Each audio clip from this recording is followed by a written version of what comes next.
অবশ্যই আমাদের মানসিকতা সংস্কার সবার আগে প্রয়োজন। এই যে আপনি একটু আগে যে কথাটা বললেন যে এই যে হুজুগে সাধারণ মানুষ আইন নিজেদের হাতে তুলে নেওয়ার যে প্রবণতা, এটা কোথা থেকে এসেছে? এটা আমাদের মানসিকতা থেকে এসেছে। গ্রামের আঞ্চলিক রাজনীতি, আঞ্চলিক মানুষের মন মানসিকতা, শহরের মানুষের মন মানসিকতা, এই জায়গায় ডেভেলপমেন্ট দরকার। এক্ষেত্রে শিক্ষার একটা বড় সংস্কার দরকার। শিক্ষার এমন সংস্কার দরকার যেখানে একজন শিক্ষার্থী অবশ্যই বেকার তো থাকবেই না, কিন্তু একজন শিক্ষার্থী সে ছোটবেলা থেকেই রাজনৈতিক সচেতন হয়ে উঠবে, ছোটবেলা থেকেই সে সামাজিক সংস্কারে সচেতন হয়ে উঠবে, ছোটবেলা থেকেই তার মানুষত্ব বিকাশে নৈতিকতা বোধ, তার মানুষত্ব বিকাশে কোনটি সত্য কোনটি মিথ্যা সেগুলো যেমন নির্ণয় জরুরি, ঠিক একইভাবে সত্যের পক্ষে তার অবস্থানটাও জরুরি। এই শিক্ষাগুলা একজন শিক্ষার্থীর ভিতরে যদি আমাদের শিক্ষা ব্যবস্থা যদি আমরা ইনপুট করতে না পারি, তাহলে নতুন বাংলাদেশ গড়া সম্ভব হবে না। এবং এই সংস্কারগুলোই সবার আগে প্রয়োজন। এবং এখানে 2 বছর 1 বছর না, দীর্ঘমেয়াদী পরিকল্পনা, অনেক দীর্ঘমেয়াদী পরিকল্পনা, সেই পরিকল্পনার অনুযায়ী ধারাবাহিক বাস্তবতা, কনসিস্টেন্সি এবং স্বচ্ছতা, এই সব কিছু নিশ্চিত করতে হবে আমাদের। তবে ভাই আপনাকে আমরা গানের মাধ্যমে বেশি চিনি এবং আপনার গানে কিন্তু সবসময় বিপ্লব এসেছে, প্রতিবাদ এসেছে, সমাজ বা সিস্টেমকে নিয়ে অনেক কথা উঠেছে। আন্দোলনরত সময়ে অনেক শিল্পীকে কিন্তু গ্রেফতার করা হয়েছিল তাদের গানের কারণে।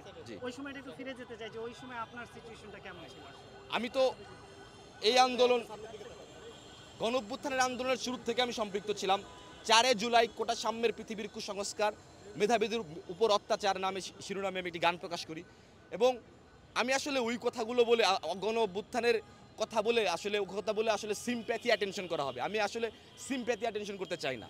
আমি যেমন চাপে ছিলাম, এই ঢাকা বিশ্ববিদ্যালয়ের আমার আরও 10 জন 20 জন শিক্ষার্থী বন্ধুবান্ধব ভাইরা সেম চাপে ছিল। হয়তো গণ অভ্যুত্থান সফল না হলে আপনারা আমাদেরকে এখানে এইভাবে পাইতেন না, অনেককেই পাইতেন না। তো ওই সব বিষয়ে নির্যাতন বা ওই সকল চাপের কথা বলে সিম্প্যাথি অ্যাটেনশন করতে চাই না।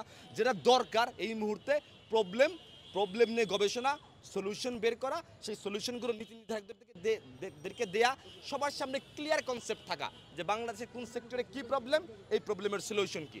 সবাই যখন আমরা এটা জানতে পারবো, দেশ সামনের দিকে আগাবে, নতুন করে আমরা সবাই একটা সুন্দর শান্তির বাংলাদেশ পাবো। অন্তর্বর্তীকালীন সরকার গঠিত হয়েছে, অনেকে বলছেন যে তাড়াতাড়ি নির্বাচন দিয়ে দেওয়া উচিত, অনেকে আবার সময় দিতে চাচ্ছেন যেহেতু সংস্কারের ব্যাপার রয়েছে, অনেক ক্ষয়ক্ষতি হয়ে গেছে। আপনি কি মনে করেন আপনার জায়গায়? আমি বলি পূর্ণাঙ্গ অবশ্যই অন্তর্বর্তীকালীন সরকারের উচিত পরিপূর্ণ গবেষণার মাধ্যমে প্রপার সংস্কার করে সুন্দর স্থিতিশীল পরিবেশে একটি সুন্দর নির্বাচন দেওয়া এবং একটি সুন্দর, আমি জীবনে ভোট দিতে পারি নাই, আমি কিন্তু অধীর আগ্রহ অপেক্ষা করতেছি যে সেই দিন আমরা সেদিন ভোট দিতে যাব। তবে সেটাই সুন্দর, যত দ্রুত সম্ভব প্রপার গবেষণা করে, যাতে টাইম কিলিং না হয়। দেখা গেল প্রপার গবেষণা ছাড়া র্যান্ডম পদক্ষেপ নিলে কিছু টাইম নষ্ট হয়ে যেতে পারে, ড্যামেজ টাইমও যাতে না যায়, পরিপূর্ণ সুন্দর একটা নির্বাচনের লক্ষ্যে প্রপার প্ল্যানিং করা, এক্সিকিউশন করা, দ্রুত নির্বাচন দেয়া। একদম শেষ প্রশ্ন।